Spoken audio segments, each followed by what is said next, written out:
Welcome kids to our English 7 Module 3 Day 2 session.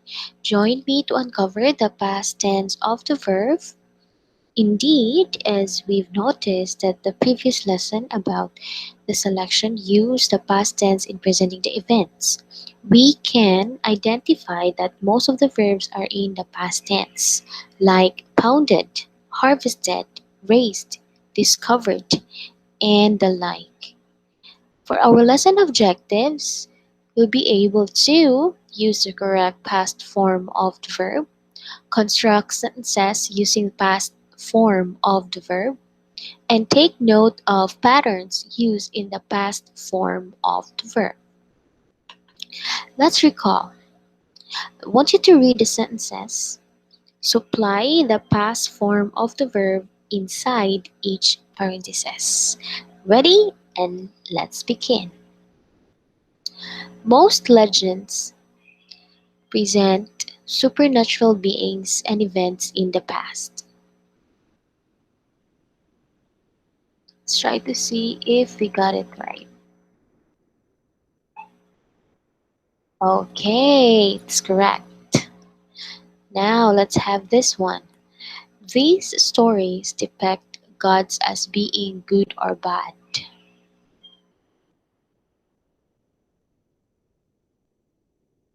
Okay, another point.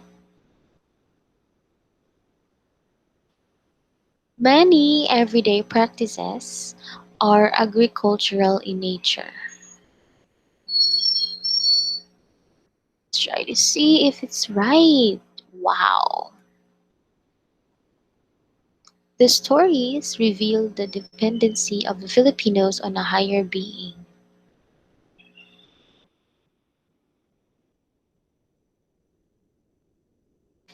Okay, another point for that.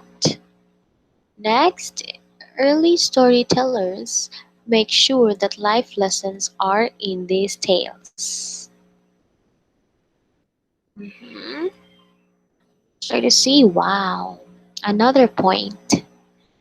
Next, nobody is really sure of the original version of these stories. Okay, let's try to see. Yes, another point. Congratulations. These stories told by elders are handed down from time to time. Okay, correct. With oral retelling, many of these tales evolve in their versions. Hope we got it right. Okay, another point for that. Still, the reflections of our culture remain. So, what would be the past tense of the word remain? Okay, so you got 10 points all in all.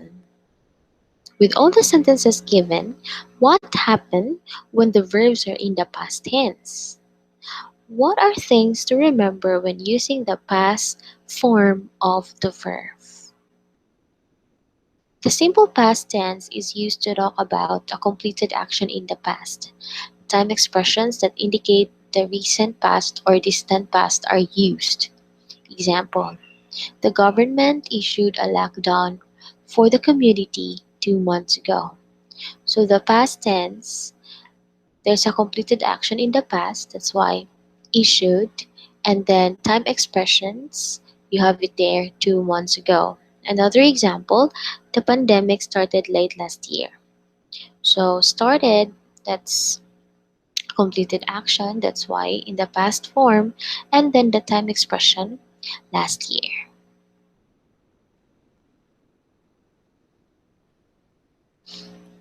Okay, first, if the present form of a regular verb ends in E, we add D to form the past tense. The men care for their tribe. So, as you can see, you have there the word care. That's in the present tense, and then we have to add D to transform the word care to past form. The men cared for their tribe. Secondly, if the present form of a regular verb ends in a letter other than E, we usually add ed to form the past tense. Take for an example, neither a myth nor a legend explains the full nature of creation. So explains there, okay, ends in a letter other than E, so we have to add ed to form the past tense. Neither a myth nor a legend explained the full nature of creations. Thirdly, if the present form of regular verb ends in y preceded by a consonant, example, fry, cry, try, carry, change the y to I and add ed to form the past tense. So we have it there, cried, fried, tried, carried. Example statement. The gods play favorite among the humans. The gods played favorite among the humans. So, play, that would be our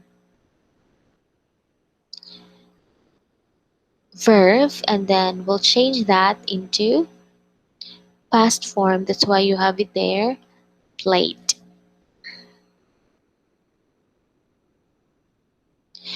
Lastly, irregular verbs don't use the D or ED pattern. They change their forms in the past tense. The following are some irregular verbs. So, there are certain words that we need to change the spelling, and that's what we call them irregular verbs. Bite, so you have there the spelling. No? Drink, okay, another change of spelling to make the past form of the verb. And then tell, okay, we change it also to told. So you can look for some of irregular verbs through internet, or you can browse your notes with regards to irregular verbs from the previous lessons that you have, no, during your elementary days, like the lessons in English that you had. This time, let's complete the text entitled Sir Isaac Newton, Scientist and Mathematician, with the simple past form of the verbs being highlighted. Ready? And now let's begin. So you have there a certain highlighted verb. So we have to change that one to its past form of the verb. So Isaac Newton was born on December 25, 1645 in Woolsthorpe near Grantham in Lincolnshire, England. He was born in the same year that Galileo blank. Newton is probably the most important scientist in history. His work on mathematics and physics blank a basis for modern science, and his ideas blank the world. So first verb, we have to change it into a died. Next, the second verb, and of course the last verb. Let's try to see if we got it right. Okay, it's correct.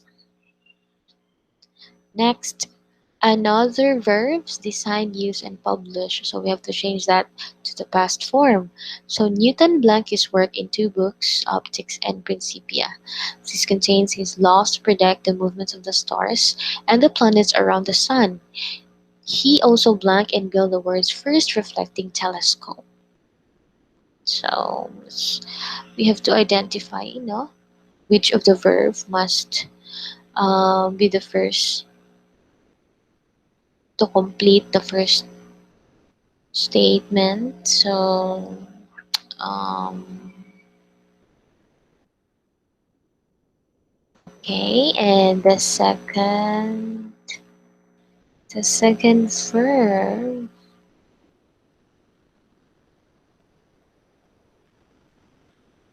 Okay. And the third. Okay.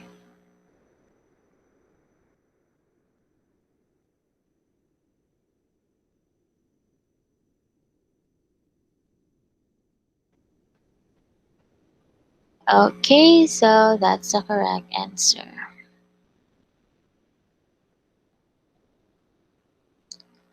And then another one, no, four verbs: produce, live, study, and then move.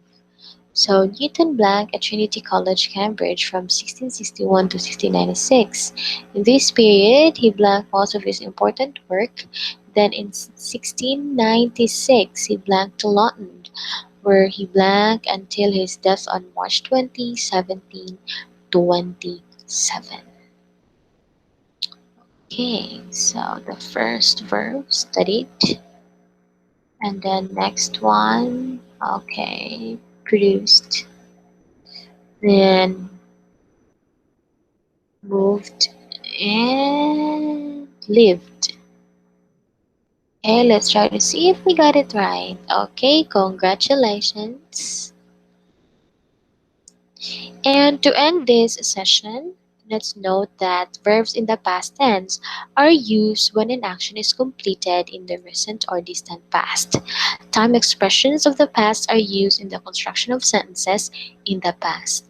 Verbs can be regular and irregular, and these follow certain rules in their transformation to the past tense. Hope that you've learned something today, and I'll see you on our virtual class. Bye!